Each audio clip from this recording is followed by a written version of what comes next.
가운지라 예수께서 예루살렘으로 올라가셨더니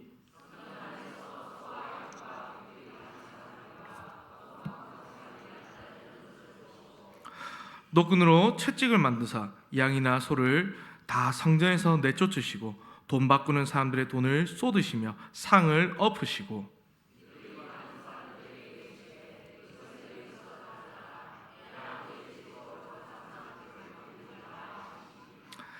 제자들이 성경 말씀에 주의 전을 사모하는 열심히 나를 삼키리라 한 것을 기억하더라.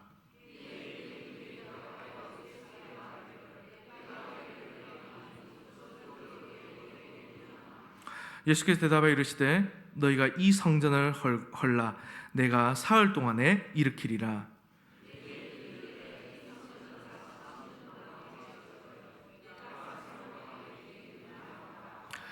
그러나 예수는 성전된 자기 육체를 가리켜 말씀하신 것이라.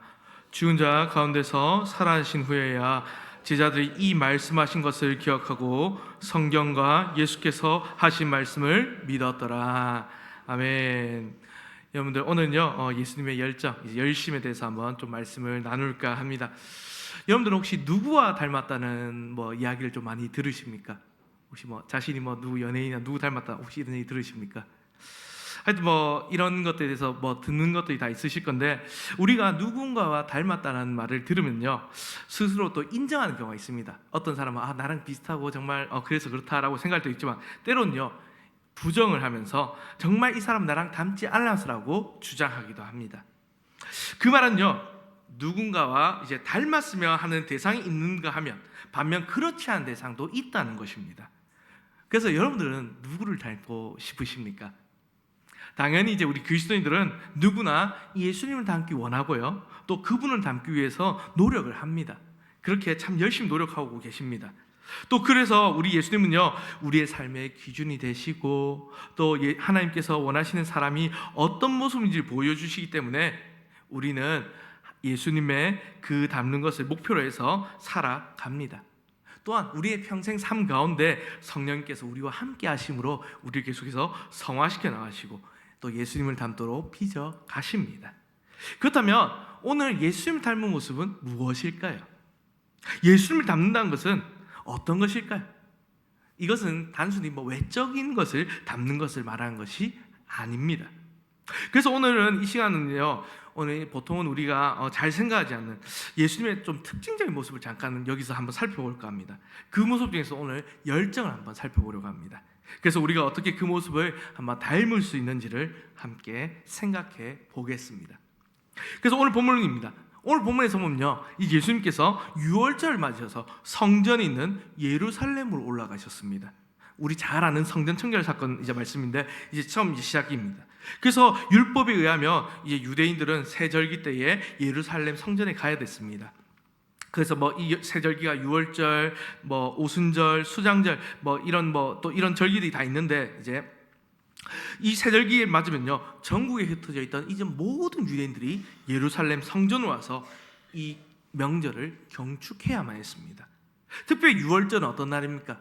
우리 잘 알 건데 애국으로부터 이스라엘 탈출을 기념하는 절기로서요 매년 이 봄에 찾아왔습니다. 유대인들은 그때에 예루살렘을 여행 가서 희생 제사를 드리고 또 상징적인 어떤 식사를 또 하고 또 이스라엘의 구원에 대해서 묵상을 하면서 이것을 또 학습을 해야 했습니다. 그게 평생 하는 일이었습니다. 그래서 이제 예수님께서도요 이제 이때 제자들을 데리고 유월절 절기를 기념하러 이제 성전으로 가셨습니다. 예수님께서 성전으로 가시면서 어떤 생각하셨을까요, 여러분들? 성전으로 가시는데 오늘날 우리가 예배드리는 이제 교회 건물 예배당 같은 곳이 아니라 정말 성전으로 갑니다. 그래서 유대인들에게 있어서 이 성전 매우 특별한 곳인데 어떤 기분으로 가셨을까요? 그 성전은 참 생각해보면요 이제 하나님께서 아주 특별한 방법으로 그곳에 임재하시겠다고, 사람들을 만나 주시겠다고 약속하신 굉장히 특별한 하나님의 집입니다. 그러니 예수님께서 이 성전을 가시면서 얼마나 많은 생각을 하셨겠습니까? 특별히 또 아주 큰 기대감을 가지고요 또 예루살렘으로 그렇게 성전으로 올라가셨을 겁니다. 하나님의 그 영광을 목도하고자 또 그분의 임재와 위엄을 경험하는 가운데 사람들이 그 하나님을 보고 예배하고 그렇게 예배하는 것을 보기를 기대하셨을 겁니다. 그곳에서 하나님 예배하는 그런 부푼 마음을 가지고 가셨을 겁니다. 근데 오늘 이야기죠. 막상 성전에 도착하고 보니 예수님이 본 것은 기대와는 전혀 다른 것이었습니다. 그곳은 하나님을 예배하는 곳이라기보다는 마치 시장 바닥을 보는 것 같았습니다. 대목을 맞아 한몫 크게 챙기려는 장사꾼들과 또 뭔가 좋은 것들을 사려는 군중들로 국세통을 이루고 있었습니다. 요한은요, 예수님 본 것을 14절에서 오늘 보면 14절 이렇게 묘사하죠. 성전 안에서 소와 양과 비둘기 파는 사람들과 돈 바꾸는 사람들이 앉아있는 것을 보시고 라고 표현합니다. 예수님이요, 오늘 이것을 보셨다는 겁니다. 성전 안에 소와 양과 비둘기를 파는 사람들, 돈을 바꾸는 사람들, 그 장사하는 사람들을 보셨다는 겁니다. 여기서 등장하는 이야기들 보면요, 이 동물이 왜 있는가 보면은 동물들은 제사를 드릴 때 필요한 희생 제물들입니다. 그래서 사람들이 성전에 예배드리기 위해서 멀리서 오니까 이제 편의를 위해서 이제 편하게 예배할 수 있도록 이 희생 제물을 팔았습니다. 그리고 여기 돈 바꾸는 사람들이 왜 있었느냐? 돈 바꾸는 사람들은 20세가 넘은 유대인 남자들은 이제 매년 성전세를 내야 합니다. 그렇기 때문에 이 당시 이스라엘 사람들이 바벨론에 포로 잡힌 후에 전 세계로 흩어져 있었기 때문에 이제 다시 돌아오기 때문에 그들이 외국 돈을 가지고 오는 경우가 있었습니다. 그래서 그 외국 돈을 바꿔주기 위해서 이 성전에 돈 바꾸는 사람도 있었습니다. 사실 이런 서비스가 어떻게 보면 여기 예배하러 온 사람들이라고 치면은 그들을 위해서 필요한 편의를 위한 필요 서비스입니다. 하지만 여기에 심각한 문제가 하나 있는 거죠. 두 가지 있었죠. 하나는요, 이 절기를 통해서요 부당한 이익을 취한다는 것입니다. 장사한 사람들은 예배자들이 희생제물을 살 수밖에 없다는 그 약점을 악용해서 가격을요 매우 많이 부풀렸습니다. 쉽게 말해서 바가지 씌운 겁니다. 그리고 더 큰 문제가 있었는데 이 일이 어디서 벌어졌습니까? 오늘 성전에서 벌어졌다는 겁니다. 성전에 있는 이방인의 뜰이라는 곳에서 장사가 이루어졌습니다. 이방인들이 기도하고 예배하는 그곳에서 이 일이 이루어졌다는 것입니다. 장사꾼들이 이방인들을 위한 자리를 가득 메워서 막상 이방인들이 기도하고 예배할 수 없게 만든 것입니다. 이스라엘은 이방인의 빛으로 정말 그렇게 부름을 받은 사람들입니다. 그들의 사명은요, 그들만 하나님을 믿는 것이 아니라 그들이 축복의 통로가 되어서 이방인들에게 하나님께로 인도한 사명을 가진 사람들입니다. 그래서 성전에도 유대인만이 아니라 이방인들도 그들을 위한 공간도 있었던 것입니다. 그런데 정작 이러한 목적은 잊어버리고 장사꾼들이 자신의 배를 채우는 공간으로 바꾸어 버렸던 것입니다. 그들은 하나님 뜻을 저버리고요, 이방인들을 위한 자리를 없애버렸습니다. 돈 때문에 하나님께 주신 사명을 저버렸습니다. 만약 이건 예시입니다. 진짜 예시. 만약 교회에서 이렇게 한다면 어떨까요? 헌금을 내야 되는데요, 반드시 헌금을 낼 때는요 교회 도장이 찍혀있는 봉투에 헌금을 해야 된다는 겁니다. 근데 다른 봉투는 절대로 안 되고요, 그 봉투의 가격이 얼마냐? 한 장에 10만 원씩 파는 겁니다.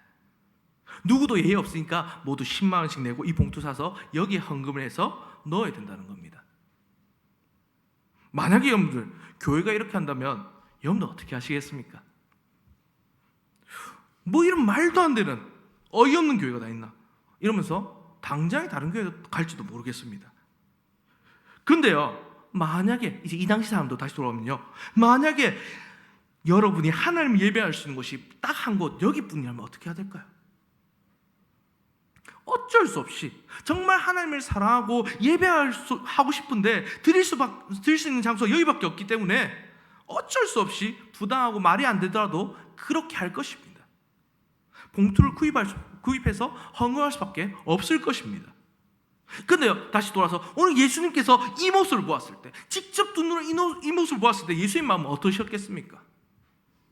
하나님을 예배하는 장소가요, 사람들이 장사하는 장소가 되었고, 또 하나님께서 계시할 자리에 사람들이 그 자리를 차지해버린 것입니다. 어떻게 보면 가장 추한 것은, 가장 아름다운 것이 그 원래 모습을 잃어버렸을 때입니다. 또 가장 더러운 것은 가장 거룩하고 깨끗했던 것이 타락했을 때입니다. 아름다운 성전이, 지금 하나님의 그 거룩한 성전이 이 사람의 욕심에 의해서 더러워지고 그 본래 기능을 잃어버렸습니다. 그리고 그 모습을 다른 분도 아닌 예수님께서 보셨습니다. 이것은 예수님을 몹시 흥분하게 한 것입니다. 그리고 예수님은요, 오늘 여기서 저 그 누구도 예상하지 못한 일을 합니다. 정말 일반인들도 상상할 수 없는 일이죠. 예수님은요, 노끈으로 채찍을 만드십니다. 그리고 그것을 휘두르기 시작하십니다. 채찍으로 희생제물을 쫓아내시고요, 양과 소들이 막 매하면서 도망가고, 또 사람들은 놀라서 피합니다. 또 예수님께서는 돈통을 쏟아버리고 상을 뒤엎었습니다. 동전들이 땅바닥에 떨어지고 튕겨서 갑니다. 예수님의 이런 파격적 행동으로 여기 있는 사람들은 얼마나 당황했겠습니까? 그리고 오늘 예수님은 비둘기 파는 상인들에게 이렇게 소리치시죠. 이것을 여기에서 가져가라. 내 아버지의 집을 장사한 집으로 만들지 말라. 예수님께서 오늘 이 성전을요, 내 아버지의 집이라고 하십니다. 예수님은 하나님 아버지와 자신과의 관계 속에서 오늘 일하고 계신데, 구약에서 예언된 메시아이자 하나님의 아들로서 정말 예수님은 세상을 향한 아버지의 뜻을 이루시는 열정으로 충만하셨습니다. 그래서 지금 이 성전, 아버지의 집이 사람들에 의해 파괴된 것을 보셨을 때에 그것을 그냥 두고 볼 수 없었던 것입니다. 거룩한 분노를 품으시고 사람들이 도저히 할 수 없는 일을 하셨던 것입니다. 성전에 지금까지 누구도 이렇게 한 사람이 아무도 없었습니다. 상인들은 아마 정신이 좀 혼란하고 어지러운 상태에 빠졌을 겁니다. 만약 오늘날에 젊은, 이제 예수님 나이가 한 30대니까 30대 청년이 이렇게 했다면 어떻겠습니까? 이때 예수님 나이가 이제 저보다 조금 더 이제 뭐 30 초반이니까 그 정도나 뭐 비슷하거나 좀 어렸을 건데, 제가 이렇게 했다면 어떻겠습니까? 예를 들어요, 우리 뭐 이제 그런 거 하지 않습니까? 교회에서 뭐 행사나 콘서트하고 뭐 뒤에 이제 뭐 책이나 CD 파는 경우가 가끔 있습니다. 근데요, 거기다가 만약에 제가 이제 얘입니다. 거기다가 막 화가 나서요, 화가 난다면서 그 상을 다 엎어버리고 뭐 책 다 던져버리고 이러면 어떻겠습니까? 저를 그냥 두시겠습니까?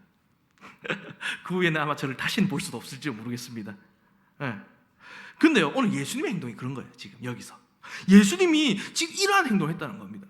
그리고 이러한 행동을 본 제자들도요, 사실은 완전 상식선에서 일어날 수 없는 일이니까 놀라기는 마찬가지입니다. 예수님께서 그러고 계신 동안에 제자들도요, 이건 좀 아닌데 싶어서 한 발 물러난 것 같습니다.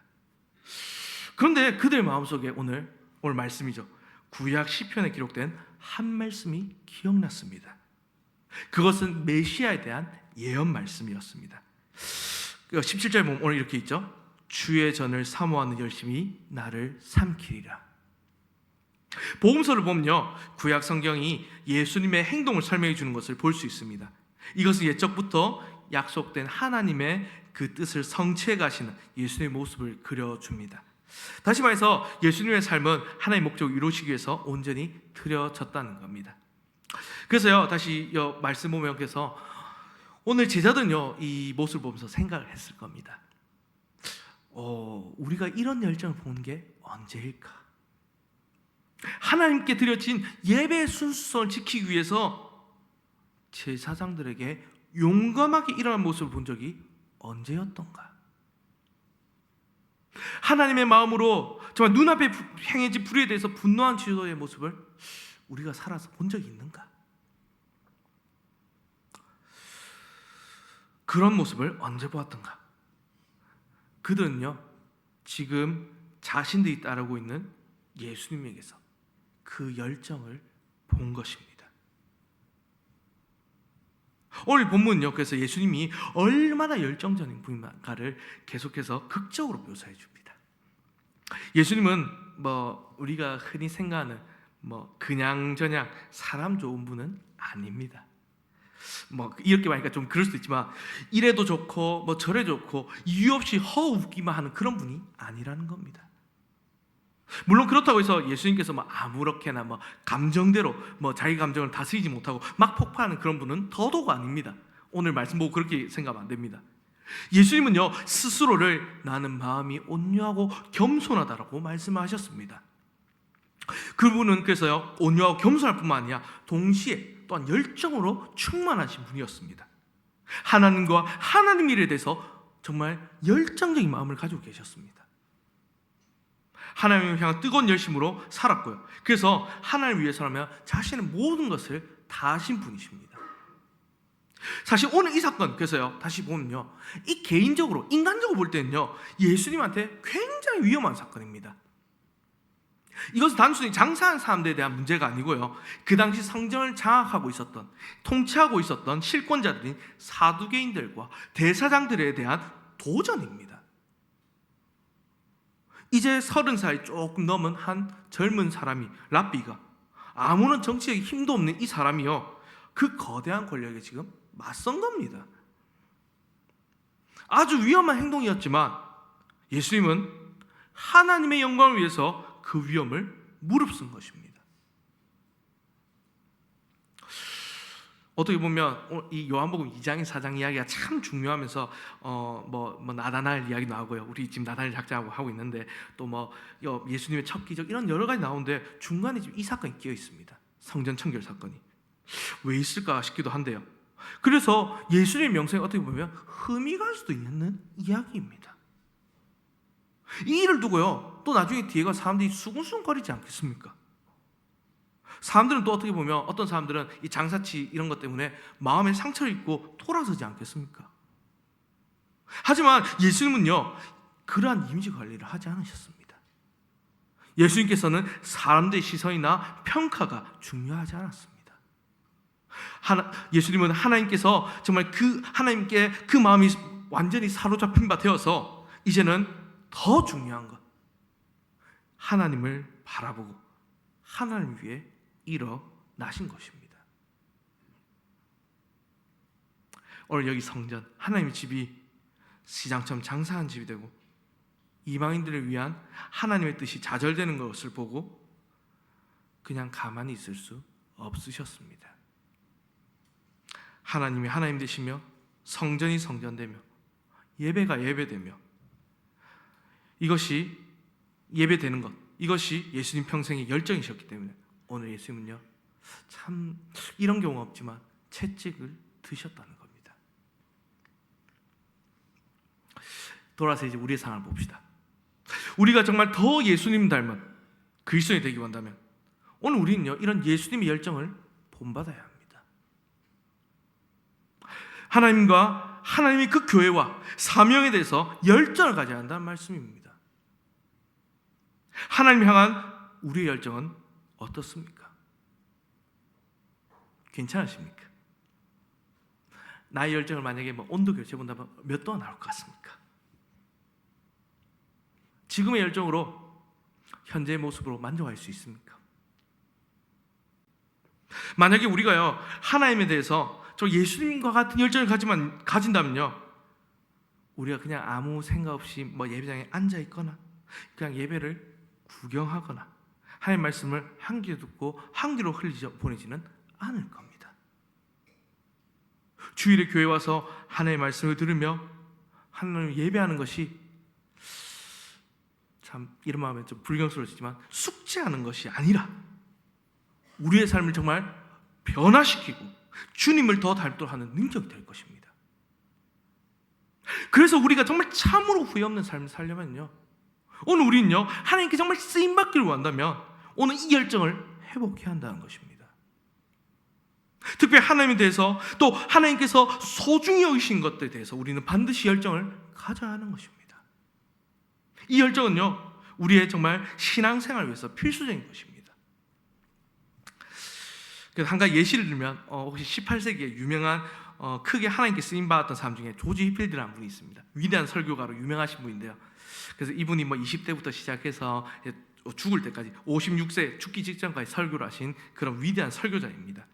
그 불타는 열정으로 영국, 미국을 전역을 돌아다니고 설교를 하셨고요. 또 그렇게 했는데 이제 이 많은 이야기들은 나중에 조지 필드 찾아보면 나올 거고요. 근데 이분이 남긴 말이 유명한 말이 하나 있습니다. 이 사람 이렇게 얘기했습니다.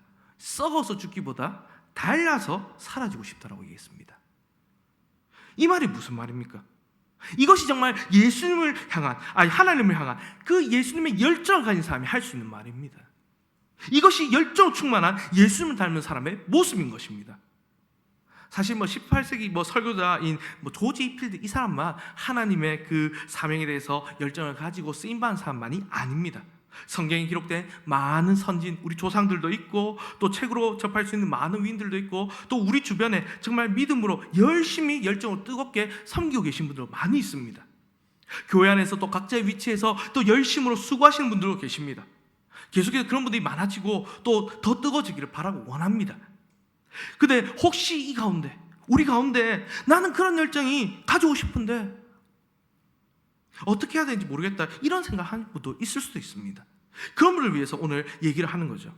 정말 우리가 뜨거운 열정을 가지기 원한다면 오늘 어떻게 해야 되느냐? 오늘 우리는 그래서 열정 가진 사람들과 함께하고 오늘 우리 예수님을 닮아가기 위해서 노력해야 된다는 것입니다. 오늘 열정은요, 불과 같습니다. 정말 불이 타오르면 그 불은요, 정말 지금 산불이나 좀 안 좋지만 그 불이 너무나 쉽게 번지기 시작합니다. 정말 열정 가득한 사람들이 함께하면요, 그 열정을 배우게 되는 것입니다. 열정은 전염성이 강해서 주변 사람들에게 영향력을 끼치고요, 또한 함께 변화를 일으키고 하나님의 영광을 위한 삶을 살게 합니다. 그러기 위해서 오늘 우리는요, 먼저 우선적으로 열정을 충만하신 우리 주님과 교제해야 합니다. 성경을 읽고 말씀을 읽고 우리는 하나님께 기도하며 나아가야 합니다. 주님과 교제한 시간을 가져야 합니다. 그래서 우리가 올해 또 큐티 세미나와 여러 가지로 나아가고 있습니다. 그래서 마음을 열고 예수님을 초청하고 말씀과 기도로 그분과 함께한 삶을 살아가는 것입니다. 그렇게 예수님은요, 눈에 보이시지 않지만 살아계신 분이십니다. 우리의 마음을 뜨겁게 할 수 있는 분이십니다. 그 날마다 우리가 주님과 시간을 보내면 보낼수록 우리가 하나님에 대한, 예수님에 대한 열정이 더욱더 뜨거워질 것입니다. 또 그리고 그뿐만 아니라 주님과 함께하는 교제하는 시간뿐만 아니라 또한 내 주변에 열정을 가진 사람들과 직접적으로 또 간접적으로 교제하셨으면 좋겠습니다. 여러분의 그 열정을 위해서 열정을 지닌 사람들과 접촉하는 것입니다. 그래서 우리의 열정에 불을 붙이는 있는 사람들과 함께 하시면서 계속해서 교제하면서 함께 하나님을 위한 일을 만들어가고 이루어가고 또한 그 가운데 또 주님의 일로 인해 하나님께 영광 올려드리는 것입니다. 이렇게 참 우리는 열정을 개발하는데 함께 힘을 기울였으면 좋겠습니다. 그것은 오늘 예수님 닮아가는데 아주 중요한 일입니다. 그래서 오늘 우리 예수님은요, 참 예수님은 열정으로 충만하셨습니다. 우리 예수님은 하나님을 향한 뜨거운 열정으로 모든 것을 희생하셨습니다. 오늘 본문에 이어진 내용을 보면요, 자신의 몸을 예수님께서는 성전으로 말씀하시면서 자신의 희생과 부활을 말씀하십니다. 예수님은 우리에게 새로운 성전을 주시는 목적으로 이 땅에 오셨고 그 목적을 이루시기 위한 열정으로 충만하셨습니다. 그리고 예수님께서 자신의 몸을 온전히 희생하시고 다시 부활하심으로 오늘 우리에게 새로운 예배가 허락되고 새 생명이 우리에게 허락된 것입니다. 요한복음 4장에도 계속 보면 뒤에 나오는 말씀이죠. 예수님이 사마리아 여인에게 말씀하셨던 것처럼 장소에 달려있는 것이 아니라 영과 진리로 드린 예배, 정말 새로운 예배, 참된 예배를 우리에게 주시기 위해서 오늘 예수님은요, 자신의 몸을 허무시고 다시 일으키셨습니다. 또 뜨거운 열정으로 예수님은 정말 그 십자가에 달리셨습니다. 예수님 처음부터 이 일을 위한 목적으로 우리에게 오셨고 그 목적을 이룬 일에 그 열정으로 충만하셨던 것입니다. 오늘 우리 예수님께서 가지고 계셨던 이 하나님을 향한 열정 때문에 오늘 우리가 이제는 자리에 상관없이 정말 우리가 이 자리에서 예배할 수 있게 되었습니다. 또한 하나님께 나아갈 수 있게 되었고 오늘 교회가, 그리고 우리가 하나님께서 거하시는 성전이 되었고, 오늘 우리의 입술로, 우리의 삶으로 하나님을 예배할 수 있게 되었습니다. 이 사실이 참 우리 마음을 뜨겁게 하지 않습니까? 우리가 정말 전능한 하나님이 임재하시는 거룩한 장소가 되었다는 것입니다. 이것이 우리를 움직이게 만들고, 우리가 정말 힘든 일도 감당하게 하며, 또 다시금 새 힘으로 충만하게 하는 것입니다. 그래서요, 예를 들면요, 우리 교회가 참 뜨거운 열정을 가득한다면 어떻게 되겠습니까? 지금도 우리 교회 참 뜨거운 열정이 가득하지만 어떤 일이 벌어질지 한번 상상해 보십시오. 우리의 예배가 열정으로 가득 차서 드릴 때마다 우리의 마음이 정말 뜨거워진다면 우리의 삶과 신앙이 어떻게 되겠습니까? 우리의 열정이 정말 전염되어서 누군가 새 가족들이 들어올 때마다 하나님의 임재와 사랑과 은혜를 경험한다면 어떤 일이 벌어질지를 한번 상상해 보십시오.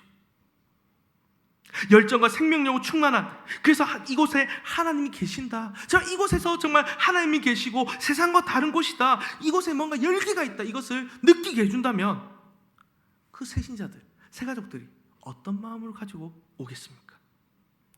오늘 우리 교회가 그런 교회가 되었으면 좋겠습니다. 그것이 정말 예수님 닮은 교회의 모습입니다. 오늘 말씀 읽겠습니다. 말씀 읽으면서 참 이런 것 좀 저랑 안 어울리는데 시 하나 한번 읽으려고 합니다. 그 안도현의 연탄 한 장의 한 시인데요, 이런 시가 있습니다. 삶이란 나 아닌 누군가에게 기꺼이 연탄 한 장 되는 것. 온몸으로 살아가면 한 덩이 재로 쓸쓸하게 남는 게 두려워 여태껏 나는 누구에게 연탄 한 장 되지 못하였네. 이게 시입니다. 여러분들, 오늘 우리는 그 누구에게 연탄 한 장이 되었습니까? 이번 주간 또 고난 주간인데요, 예수님은 오늘 우리를 위해서요 연탄 한 장이 되셨습니다. 예수님은 자신을 다 태워서 우리를 살리셨습니다. 이제 우리가요 그 연탄 한 장이 될 차례입니다. 기꺼이 그래야 합니다. 그것이 우리의 삶이고 인생입니다. 그리고 우리가 사는 것은, 우리의 삶은 우리를 위한 것이 아니라, 나 자신을 위한 것이 아니라 나를 위해 목숨을 버리신 예수를 위해, 하나님을 위해 사는 것입니다. 그럼 사랑하는 성도 여러분, 오늘 우리는 누구에게 연탄 한 장이 되겠습니까? 지금 우리 예수를 위해서 정말 연탄 한 장처럼 살겠다고 결단했으면 좋겠습니다. 그래서요, 하나님과 그분이 사랑하시는 교회와 또 잃어버린 사람들, 또 특별히 지금 우리가 초청주를 진행하면서 우리가 나다나의 VIP 작정하는데 이들을 위해서 연탄 한 장과 같은 사람이 되었으면 좋겠습니다. 그래서 그들에게 하나님의 복음을 전하고 예수님의 열정으로 그들에게 다가가고 하나님의 이 사랑을, 정말 우리를 위해 십자가에서 죽으시고 부활한 그 사랑을 전했으면 좋겠습니다. 그래서 우리 교회가 정말 주님의 열정과 열심 가운데 정말 나아가서 정말 이 연탄 한 장처럼 되어서 우리 자신을 태우며 정말 우리 교회를 태우며 정말 주님의 교회를 위해, 주님의 나라를 위해 정말 더욱더 쓰임받는 우리 모든 성도들, 또 우리 교회가 되기를 주님의 이름으로 간절히 바랍니다. 아멘.